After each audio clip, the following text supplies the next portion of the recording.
أعوذ بالله من الشيطان الرجيم. بسم الله الرحمن الرحيم. الحمد لله رب العالمين. الصلاة والسلام على أشرف الأنبياء والمرسلين سيدنا ومولانا محمد وعلى آله وصحبه أجمعين. سبحانك لا علم لنا إلا ما علمتنا إنك أنت العليم الحكيم. رب اشرح لي صدري ويسر لي أمري واحلل عقدة من لساني يفقهوا قولي. اللهم إني أعوذ بك أن أضل أو أضل أو أزل أو أزل أو أظلم أو أظلم أو أجهل جهل عليه. اللهم أكرمنا بنور الفهم وأخرجنا من ظلمات الوهم ولا حول ولا قوة إلا بالله العلي العظيم. أما بعد. فصل أركان الإيمان ستة: أن تؤمن بالله وملائكته وكتبه ورسله واليوم الآخر والقدر خيره وشره من الله تعالى. Faslun, kata musannif rahimahullah, arkanul imani sittatun. Rukun-rukun iman enam perkara. Kemudian disebut satu persatu. Yang pertama, beriman ataupun percaya dengan adanya Allah Subhanahu Wa Taala. Lepas tu dengan beriman dengan malaikatnya, dengan kitab-kitabnya, dengan para rasulnya, dengan hari akhirat dan juga dengan qadar. Qada dan qadar kan? Dalam nusuh tu qada dan qadar. Ke qadar aja? Qadar aja kan? Qadar.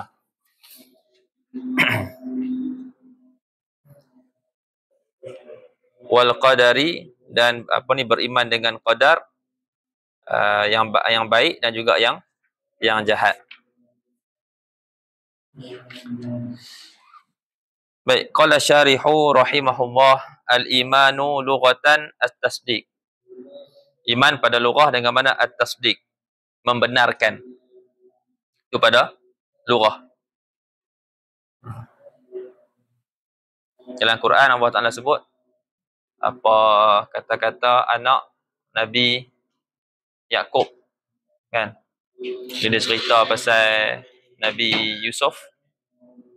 Kata dia kata apa, wa ma anta bimu'minin lana walau kunna sadiqin. Itu ayat dia macam tu, wa ma anta bimu'minin lana. Alah, salah betul lah. Jadi maksud dia wa ma anta bimu'minin lana, maksudnya wa ma anta bimusaddiqin. Maksudnya kamu tidak bukan saja beriman dengan beriman yang kita faham ni. Maksudnya kamu tidak akan membenarkan kami walaupun kami bercakap benar. Maksud dia pada lughah, iman tu adalah at-tasdiq, membenarkan. Wa syar'an, masuk pada syarak, iqbalul qalbi wa id'anuhu lima ulima bid-darurati annahu min dini Muhammadin sallallahu alaihi wasallam. Maksudnya menghadapkan hati dan patuh hati kepada apa yang diketahui dengan yakin bahwasanya ia daripada agama Nabi Muhammad sallallahu alaihi wasallam. Wal makna annal ajza' allati la tatahaqqaqu mahiyatul imani syar'an illa biha sittatun. Ini makna perkataan ni, arkanul iman sittatun. Makna dia bahwasanya juzuk-juzuk yang tidak jadi hakikat iman itu pada syarak kecuali dengannya ada 6.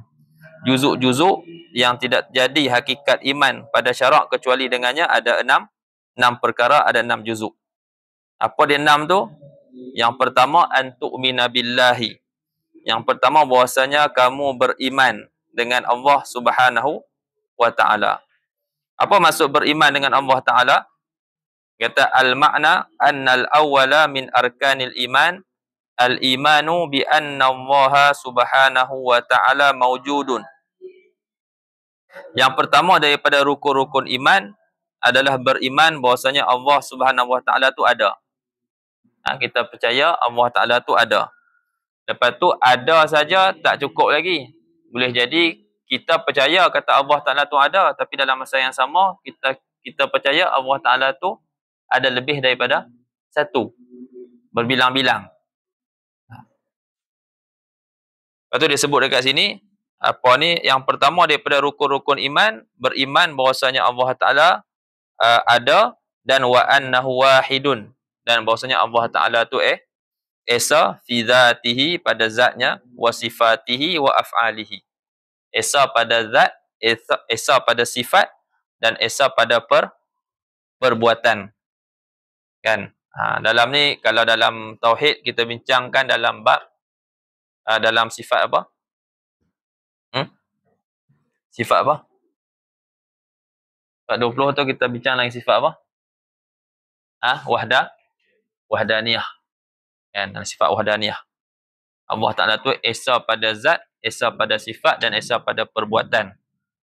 Dengan sifat wahdaniyah tu kita nafikan keenam-enam kam. Kita nafikan kam muttasil pada zat, kita nafikan kam munfasil pada zat. Kita nafikan kam muttasil pada sifat, dan kita nafikan kam munfasil pada sifat. Dan kita nafikan kam muttasil pada af'al, pada perbuatan, dan kita nafikan kam munfasil pada af'al. Jadi huraian dia tu kena tengok baliklah bab kita akidah. Apa maksud kam muttasil pada zat, dan apa maksud kam munfasil pada zat, dan apa maksud kam muttasil pada sifat, dan apa maksud kam munfasil pada sifat. Itu juga pada af'al. Dan semua tu kita nafikan, ternafilah dengan sifat wahdaniyah. Itu istilah yang kita kena faham. Kan, dalam tajwid pun ada juga istilah muttasil munfasil tu. Faham tak? Ada mat wajib muttasil, mat jaiz munfasil. Dalam tauhid pun ada juga kam muttasil, kam munfasil. Dalam nahwu pun ada juga, ada dhamir muttasil, ada dhamir munfasil. Faham? Jadi ada, cuma setiap ilmu tu adalah maksud dia yang dimaksudkan. Faham tak? Dalam hadis pun ada juga hadis muttasil. Cuma lawannya tu bukan munfasil, munqati'. Faham? Jadi Allah Ta'ala beriman Allah Ta'ala tu ada, dan kita beriman Allah Ta'ala tu satu pada zat, sifat dan perbuatan. La syarika lahu fil uluhiyah. Tidak ada sekutu baginya pada ketuhanan. Wahyastihqaqul ibadah.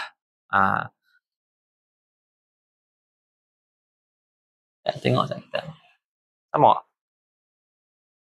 Ada lain sikit ya.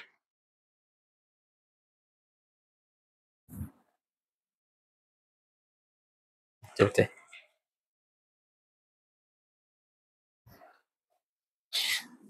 Jadi tidak ada syarik, tidak ada sekutu baginya, bagi Allah Ta'ala pada uluhiyah. Apa dia al-uluhiyah? Wahya istihqaqul ibadah. Iaitu yang kita kata yang selayaknya ataupun yang berhak disembah. Jadi tidak ada sekutu. Allah sahaja yang selayaknya dan yang berhak disembah. Tidak ada yang lain. Wa annahu yajibu lahu ta'ala kullu kamalin yaliku bidzatihil aliyah. Dan bahwasanya kita beriman, kita percaya bahwasanya Allah Ta'ala tu baginya segala sifat kesempurnaan yang selayaknya, yang sesuai, yang selayaknya dengan zat Allah Ta'ala yang maha tinggi. Wa yastahilu alaihi jami'un naqaisi, dan mustahil ke atas Allah Ta'ala semua perkara ataupun segala sifat kekurangan. Kemudian kata syarah lagi, wa'lam annahu yajibu 'alal mukallafi an ya'rifa min aqaidil imani fi haqqihi ta'ala as-sifatil wajibata lahu wal mustahilata 'alaihi wal jaizata fi haqqihi. Dia kata ketahuilah bahwasanya wajib ke atas mukallaf, iaitu orang akil, baligh, berakal, lagi pula baligh. Wajib orang mukallaf ni tahu. Wajib dia mengetahui daripada akidah-akidah, simpulan-simpulan iman pada hak Allah Ta'ala ni, dia wajib tahu as-sifatil wajibatalah, atau maf'ul bihi bagi ya'rifa. Dia wajib tahu sifat-sifat yang wajib bagi Allah Ta'ala, dan dia kena tahu juga sifat-sifat yang mustahil ke atas Allah Ta'ala, dan sifat yang harus pada hak Allah Ta'ala. Semua tu kita mengaji dalam tauhid. Dalam ilmu tauhid kita mengajilah. Ilmu tauhid ni terbagi kepada 3. Perbicaraan dia tak banyak, kan? Yang pertama bab ketuhanan, yang kedua bab kenabian, dan yang ketiga ghaibiyat ataupun sam'iyat, perkara-perkara yang perkara-perkara ghaib, perkara-perkara yang kita dapat daripada Al-Quran dan juga hadis. Itu je lah. Jadi dalam bab ketuhanan tu kita mengaji apakah sifat-sifat yang wajib bagi Allah Ta'ala. Mustahil sifat-sifat tu tak ada pada Allah Ta'ala. Dan apa dia sifat-sifat yang mustahil atas Allah Ta'ala. Jadi tak boleh kita nak nisbahkan ataupun sandarkan kepada Allah Ta'ala sifat-sifat tu. Mustahil. Dan sifat yang harus. Lepas tu dia nak sebutlah lagi satu per satu. Kemudian dia kata wa an yu'mina, dan wajib juga ke atas ke atas orang mukallaf itu dia beriman bi wujubil wajibati wastihalatil mustahilati wa jawazil jaizati. Wajib juga orang mukallaf itu beriman dengan wajibnya, mestinya sifat yang wajib tu, dan tidaknya sifat mustahil tu, dan harusnya sifat yang harus.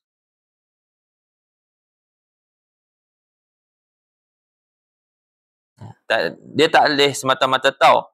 Yang pertama kita kena tahu apa dia sifat-sifat yang wajib, apa sifat-sifat yang mustahil atas Allah Ta'ala, apa sifat yang harus, kan? Itu satu, kita tahu dan kita kena beriman bahawasanya mesti sifat-sifat yang wajib tu. Tak? Mesti. Dan tidak sifat-sifat yang mustahil tu, dan harus sifat yang harus, dan harus sifat yang harus.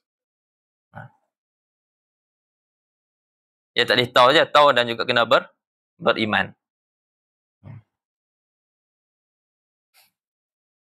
Fal wajibatu 20 sifatan. Sifat yang wajib ada 20 sifat.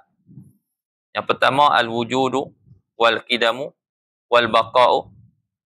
Ni kita jalan laju-laju je. Yang pertama al-wujud, yang kedua al-qidam, yang ketiga al-baqa', yang keempat mukhalafatuhu lil hawadis, yang kelima qiyamuhu bi nafsihi. Lepas tu yang keenam al-wahdaniyah, yang ketujuh al-qudrah, yang ke-8 al-iradah, yang ke-9 al-ilmu, yang ke-10 al-hayah, yang ke-11 as-sam'u, yang ke-12 al-basar, yang ke-13 al-kalam. Kemudian wa kaunuhu qadiran 14, wa kaunuhu muridan 15, kaunuhu aliman 16, kaunuhu hayyan 17, kaunuhu sami'an 18, kaunuhu basiran 19, wa kaunuhu mutakalliman 20. Uraian dia secara tafsil, secara terperinci dalam kitab tauhid. Wal mustahilatu 20. Sifat yang mustahil 20 juga, 20 sifat. Liddul wajibah, lawan bagi sifat wajib. Wahyal adam, lawan bagi wujud. Wal hudus, lawan bagi kidam. Wa turuwul adam, lawan bagi baqa'. Wal mumasalatu lil hawadis, lawan bagi mukhalafatuhu lil hawadis. Wa adamul qiyam bi nafsihi, lawan bagi qiyamuhu bi nafsihi. Wa adamul wahdaniyah, lawan bagi al-wahdaniyah. Wal ajzu an ayyi mumkinin, lawan bagi al-qudrah. Wa ijadu syai'i minal alam ma'a karahiyatihi liwujudihi, lawan bagi al-iradah. Wal jahlu, lawan bagi al-ilmu. Wal mautu, lawan bagi al-hayah. As-samamu, lawan bagi as-sam'u. Al-ama, lawan bagi al-basar. Al-bakmu ke al-bukmu? Al-bakmu, lawan bagi al-kalam. Lepas tu wa kaunuhu ajizan, lawan bagi kaunuhu qadiran. Wa kaunuhu karihan, lawan bagi kaunuhu muridan. Kaunuhu jahilan, lawan bagi kaunuhu aliman. Kaunuhu mayitan, lawan bagi kaunuhu hayyan. Wa kaunuhu asam, lawan bagi kaunuhu sami'an. Wa kaunuhu a'ma, lawan bagi kaunuhu basiran. Dan wa kaunuhu abkam, lawan bagi kaunuhu mutakalliman. Wal jaizatu wahidatun, dan sifat yang harus tu satu, iaitu fi'lu kulli mumkinin aw tarkuhu. Maksudnya buat perkara mungkin atau meninggalkan perkara mungkin. Kita benda mungkin tak? Benda mungkin. Jadi kita sekarang ni ada hidup. Jadi Allah Ta'ala harus untuk meniadakan kita dengan makna mematikan kita, ataupun Allah Ta'ala boleh untuk mengadakan kita dengan makna mengekalkan kita dalam keadaan masih hidup. Jadi benda tu mungkin. Allah Ta'ala mungkin buat ataupun tinggal buat. Jadi semua perkara mungkin, semua tu dalam kudrah Allah Subhanahu wa Ta'ala. Ada.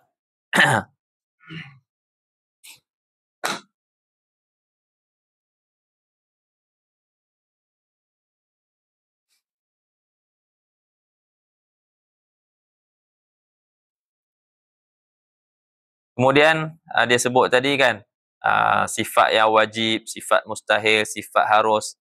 Apa yang dimaksudkan dengan wajib itu?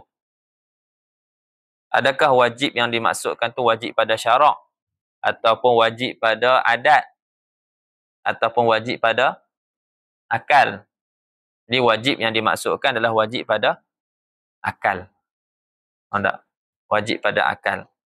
Tengok pada takrif dah lah, dia kata wal wajibu huna ma la yutasawwaru fil aqli adamuhu. Ini wajib ni wajib pada akal. Sebab dia ada wajib pada akal, kan? Ada wajib pada akal, mustahil pada akal, harus pada akal. Ada pula wajib pada adat, mustahil pada adat. Contohlah, kita tanam pokok kelapa, kan? Kita tanam pokok kelapa, adatnya, wajib pada adatnya keluar pokok kelapa, buah kelapa, kan? Tiba kita tanam pokok kelapa, tiba-tiba keluar buah nenah, tentu. Mustahil tak pada adat? Mustahil pada adat. Tapi pada akal mustahil tak? Tak mustahil. Faham? Kalau orang faham hukum akal, dia kata benda mungkin. Tak, benda mungkin. Cuma dia pelik lah. Dia pelik sebab dia menyalahi adat. Ada. Tanam pokok lain, keluar benda lain.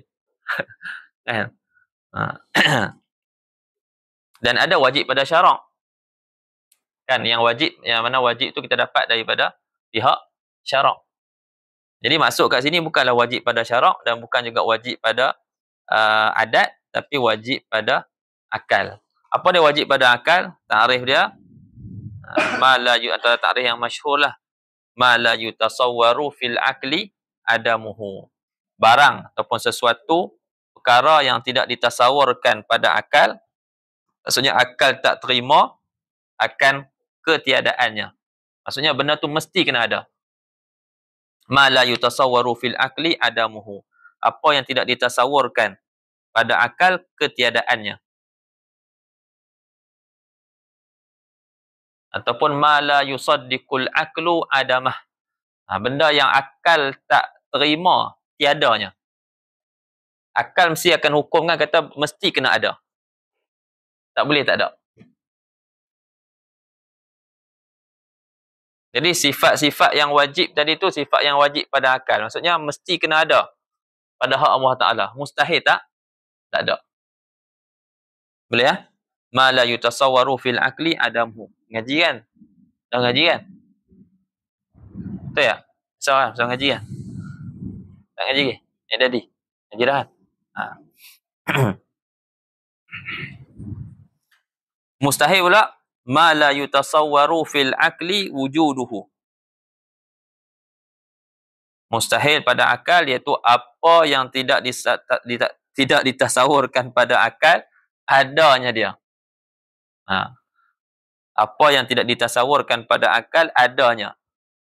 Maksudnya akal tidak membenarkan benda tu ada. Tak?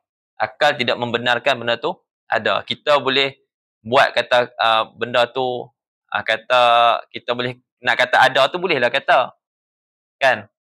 Tapi bila kita susun dalil apa semua, Pasti dan pasti kita akan kata tak ada. Akal takkan membenarkan benda tu ada. Benda tu takkan berlaku. Ha.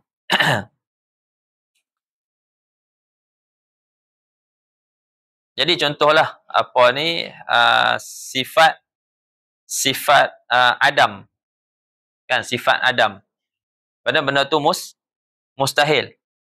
Tidak ditasawurkan tidak ditasawurkan pada akal adanya sifat tersebut. Maksudnya dia mesti tak ada. Benda mustahil ni benda yang mesti tak ada, tak boleh ada. Wal jaizu, dan jaiz ma yutasawwaru fil akli wujuduhu wa adamuh.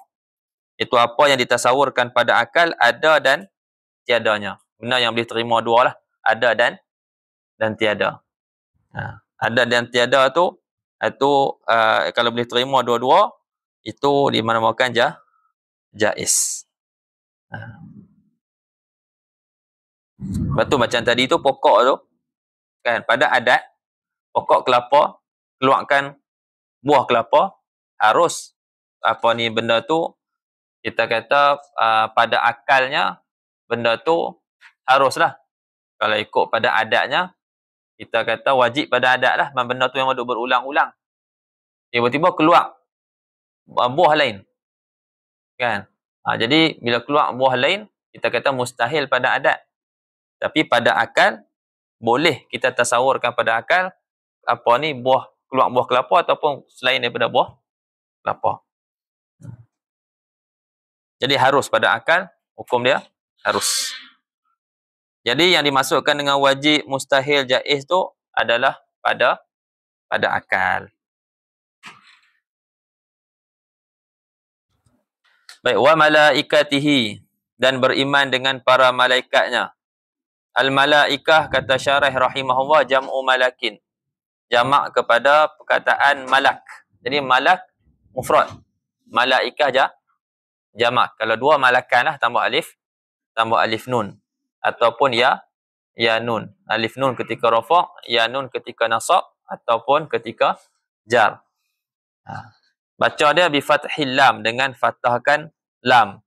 Tu dia nak dhabit cara baca supaya kita tak baca malik. Malik maksud lain pula. Ni kita nakkan malaikat. Cuma bahasa Melayu kita ambil perkataan jamak tu, kan, kita masukkan dalam bahasa Melayu lah, kita panggil malaikat. Kita nak masukkan seorang tapi kita sebut malaikat. Dalam bahasa Arab malaikat ni jamak lah, kan, dia punya mufrad dia malak.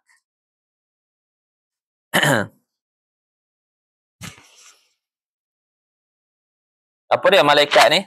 Wahum ajsamun nuraniyatun mubarra'atun minal quduratil jismaniyah qadiratun ala tasyakkuli bil ashkalil mukhtalifah. Malaikat ni jisim nuraniyah. Jisim-jisim yang dibangsakan kepada cahaya, ataupun dengan kata lain jisim-jisim yang dibuat daripada cahaya. Mubarra'atun, yang dibersihkan daripada kotoran-kotoran lah, daripada kotoran-kotoran jismani.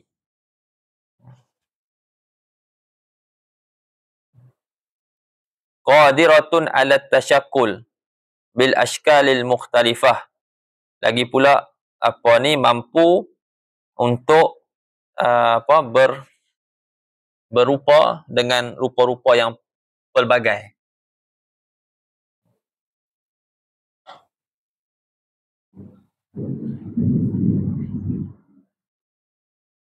Itu kelebihan Allah Ta'ala bagilah.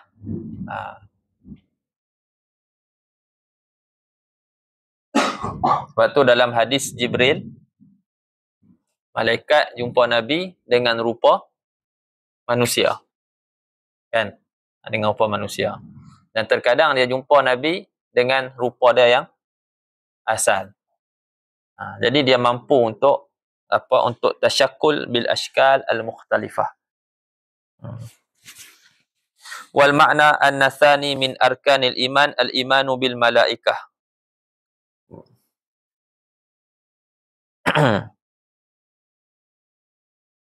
Jadi maknanya bahwasanya yang kedua daripada rukun-rukun iman adalah beriman dengan malaikah. Wa ma'nal imani bihim, apa maksud beriman dengan para malaikat? Jadi kata syarah, wa ma'nal imani bihim, makna beriman dengan para malaikat, ikbalul qalbi wa id'anuhu bi annahum ibadun lillahi mukramun. Makna beriman dengan para malaikat ialah ikbalul qalb, sama macam tadilah, menghadap hati dan patuh hati hati kita bahwasanya mereka para malaikat ni merupakan hamba-hamba bagi Allah Ta'ala yang dimuliakan.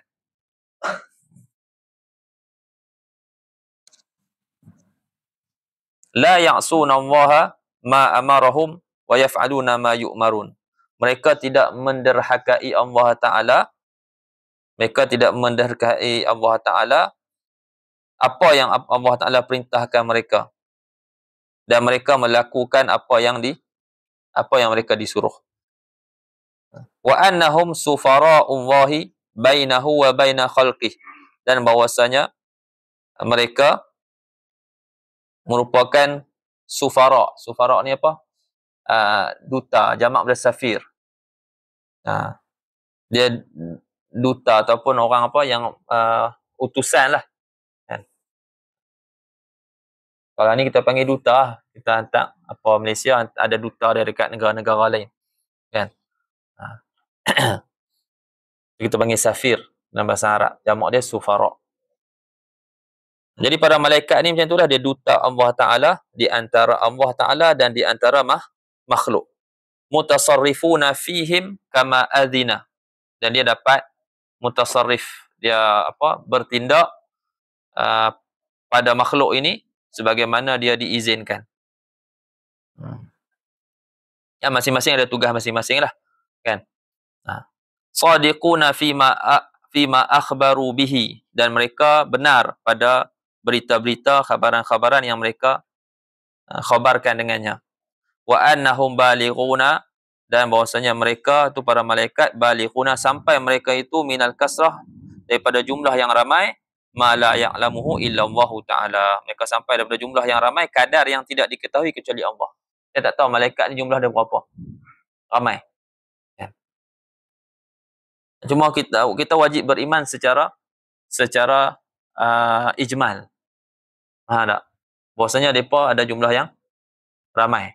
Berapa jumlah yang ramai itu? Tak tahu. Tapi kita kata ramailah. Wa ma ya'lamu junuda rabbika illahu. Kan? Cuma kita wajib beriman secara tafsil pada 10 malaikat. Ada 10 malaikat. Itu kita kena tahu secara tafsil lah, secara terperinci.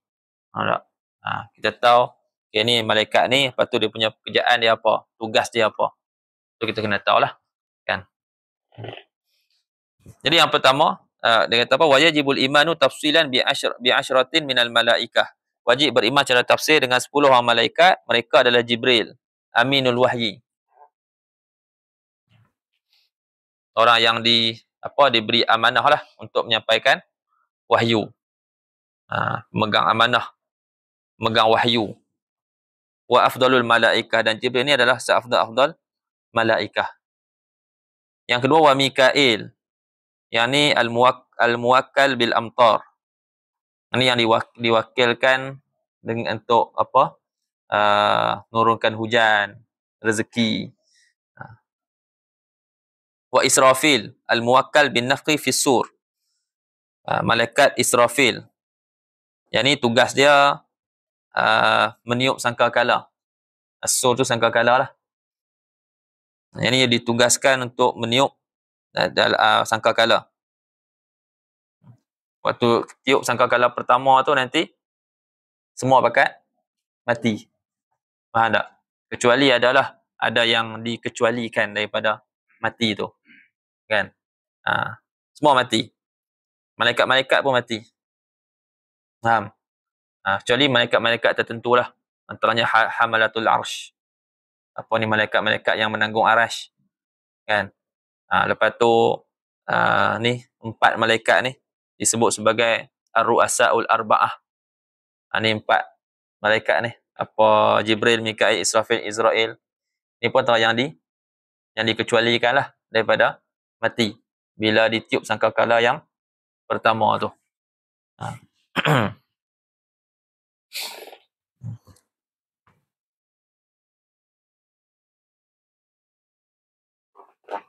Dalam ayat tu apa? Kat bawah tu ada.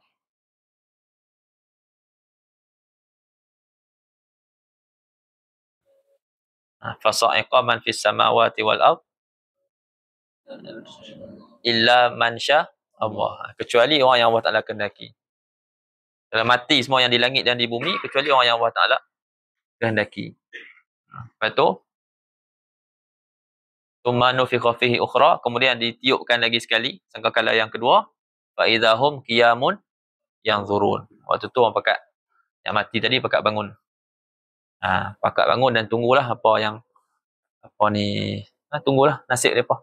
Nasib kita lah. Kan?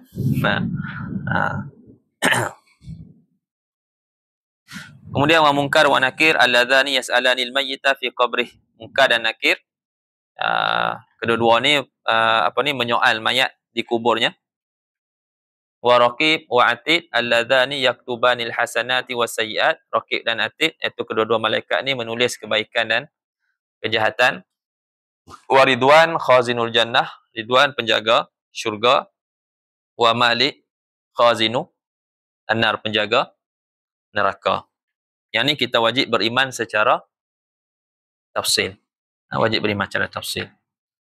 Yang lain tu kita beriman secara ijmal.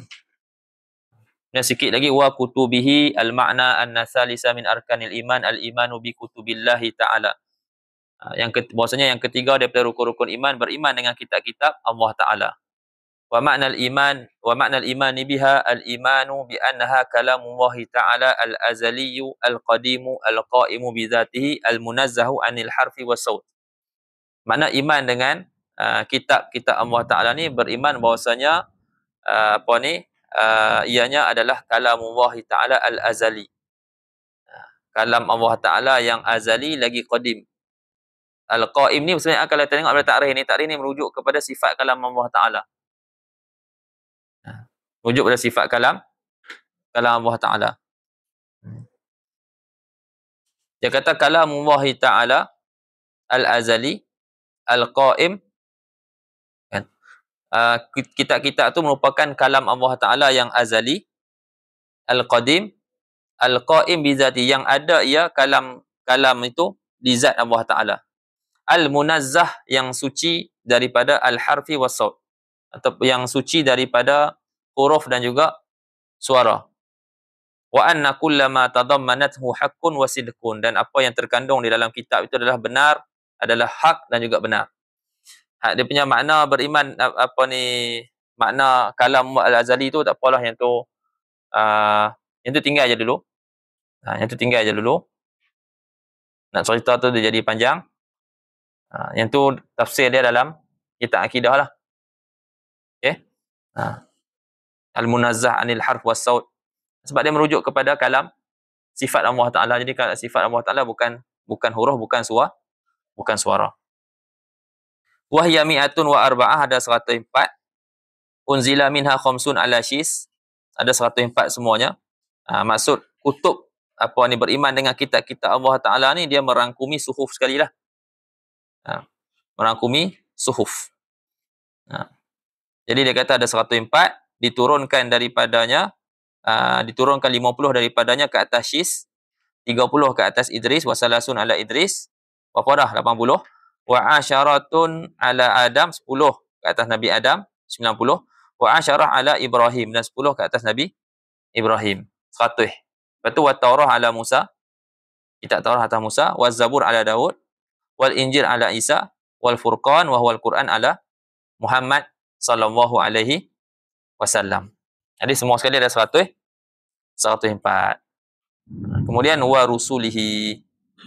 Rusulihi kita berhenti situ, sebab dia panjang sikit.